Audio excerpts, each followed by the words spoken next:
Let's begin with a question. The question that has been driving conspiracy theorists and X-Files fans absolutely wild for decades. Are we alone in the universe? If you're asking me, no. We're definitely not alone. Why? Because there's a bucket load of unexplained cases and sightings that are just too creepy to turn a blind eye to. And guess what? We're going to take a look at them.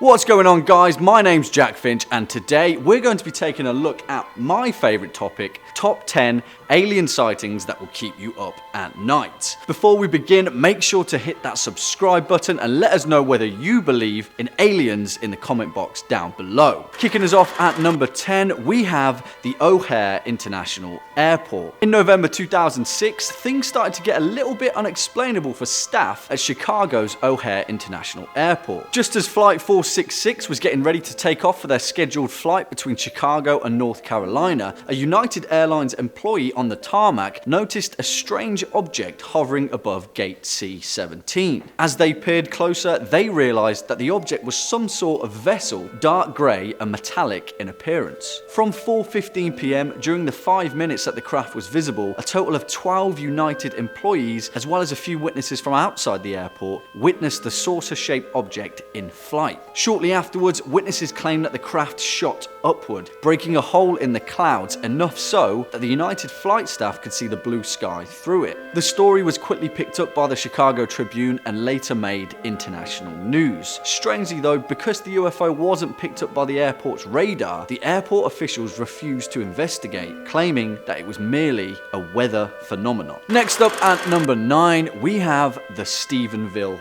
sightings. In 2008, the small town of Stephenville, Texas, got a bit of a strange surprise during one particular pleasant evening in January. Mostly known for its dairy farms, Stephenville is located 100 miles southwest of Dallas, and for the most part is a pretty regular town. But on January 8th, dozens of its citizens reported a series of strange white lights above Highway 67. At first, they traveled in a single horizontal arc and then switched to a series of vertical parallel lines. A local pilot, Stephen Allen, reported that the lights spanned about a mile long and half a mile wide. He also estimated that they were traveling about 3,000 miles an hour. Just as a benchmark, the average airliner travels at around 575 miles an hour. On top of this, no sound was reported by any of the townspeople. Weeks later, after the story caught some traction, the US Air Force explained that they were flying F-16s in the area. The townspeople, they didn't buy it. Why?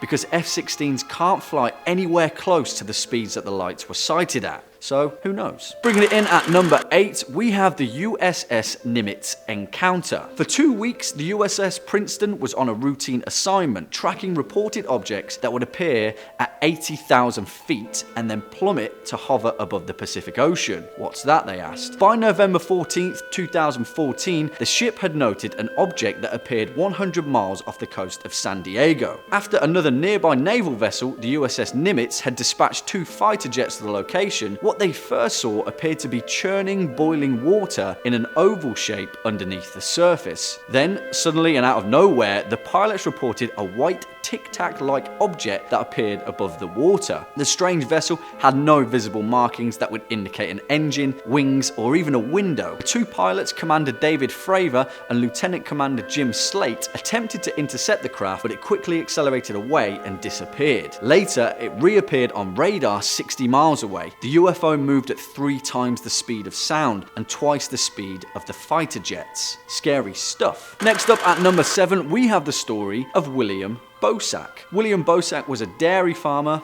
they always are, from Polk County, Wisconsin, and on December 2nd, 1974 at 10:30 p.m, he stumbled across something that made him question his belief in aliens. Bocek was traveling from a local cooperative when he saw something on the side of the road on the way back to his farm. It was a tall object that was around 3 meters high and had a dull surface which didn't shine, but strangely reflected the car's headlights. On top of the object was a transparent section which had a creature in it with its hands raised in the air. Bocek reported that the creature was similar to a human being, but its head was covered in hard, short hair with large, bulging eyes and larger ears that resembled a calf's. Its body was covered in a thick brown wool, and it had a terrified facial expression as if it feared for its own life. Bocek couldn't explain what he saw, but as later paranormal reporters found, the town locals considered him to be an honest, truthful man and a general skeptic of UFOs. Since then though, he's changed his tune and has even stood up to a lie detector test to confirm his claims. Coming in at number 6, we have Paranormal Hitchhikers. Strange orbs are a pretty common occurrence in UFO sightings, but this one kind of takes it to a new level. In 2011, an unnamed security officer was driving home on a South Dakota highway.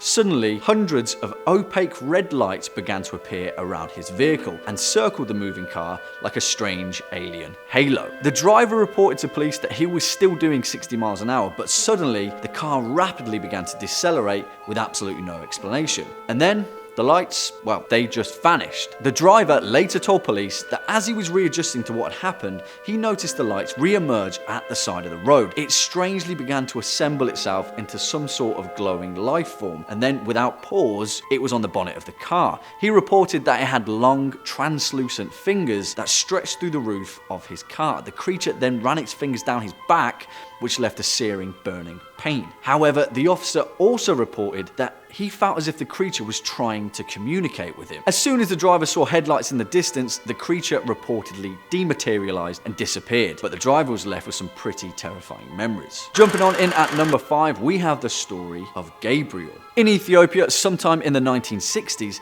a young boy by the name of Gabriel was playing in his backyard with a friend. They were running around when Gabriel just kind of disappeared out of thin air. Traumatized, his friend alerted Gabriel's parents, and soon enough, the whole town was on lockdown. No one could explain what happened, and it remained a complete mystery. That is, until 6 months later when Gabriel rematerialized in a busy market square. Just like that, he was back. Witnesses couldn't begin to explain what they'd just seen. If that's not weird enough, the story that Gabriel later told would leave everyone baffled. He said that seconds after he was playing in the backyard, he was suddenly in a place he didn't recognize. Gabriel was led into a glowing, windowless white room by a strange humanoid creature. Inside that room were other abducted children, seemingly from different parts of planet Earth. He said that some of the children had been there for months, but his grasp of time was a little bit off. His captors later led him to a large city-like area with no sky, surrounded by supernatural skyscrapers. He reported seeing flying vehicles that resembled cars, and other humans were walking with creatures that he didn't recognize along streets that almost shone. Gabriel reported that the whole experience lasted a couple of hours, but when he was transported back, he had no idea that 6 months had just passed. Remember kids, never go off with strangers. Next up at number 4, we have the story of Travis Walton. Now, this one is pretty damn weird, so just stick with it. The case begins in November 1975 at the Apache Sitgreaves National Forest near Phoenix, Arizona. Travis Walton was a forestry worker, and along with 6 colleagues, they were on a tree thinning project out in the woods. The 7 of them reported at first seeing mysterious lights, which then materialized into some sort of flying saucer up in the canopy. Mesmerized, Walton was the only one to get out of the vehicle and approach the craft, despite his friends yelling at him to get back. Suddenly, Travis was hit by what he refers to as an energy beam, and he was blasted back over 20 feet. He disappeared over the trees while his colleagues were still trying to figure out what the hell had just happened. Originally, police thought that this whole thing was an elaborate cover-up by his colleagues, and in reality, they'd murdered him and disposed of the body. But everyone lost their minds when Travis turned up 5 days later, claiming that he'd been abducted by aliens and that he'd had to fight his way out. Travis claimed that 3 humanoid beings held him captive. They were grey, smooth-skinned, and blemishless. Later, all 7 of the group passed lie detector tests, adding credibility to this bizarre ordeal. Coming in at number 3, we have the Valenta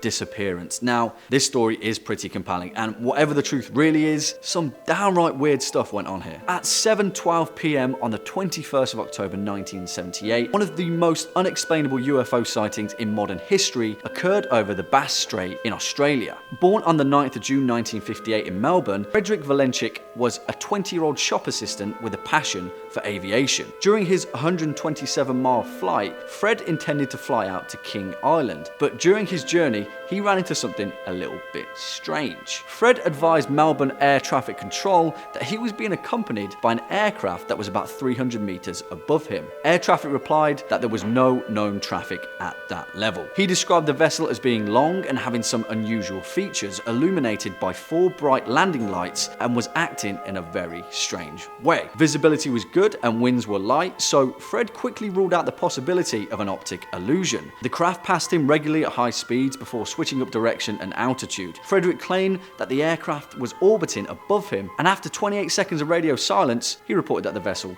had just vanished. But moments later, after telling air traffic he was proceeding to King Island, Frederick notified the operator that the aircraft was back. And in his words, "It's hovering and it's not an aircraft." This was followed by 17 seconds of a strange, unidentified noise, described as being metallic, scraping sounds. Then all contact was lost. Frederick Valenta's body was never found, and neither was his aircraft. Bringing it in at number 2, we have the Aurora, Texas crash. You're not going to believe this one, but seriously, I'm pretty sure this is legit aliens. In 1897, that's right, 1897, 6 years before the Wright brothers' first flight, numerous sightings of a strange cigar-shaped airship were reported all across the United States. And the small town of Aurora, Texas would quickly become one of the most infamous UFO hotbeds in the world. On April 17th, locals ran out of their houses to the sight of a mysterious object in the sky, and they soon realized that it was about to crash. Slowing down to a speed of 10 or 12 miles,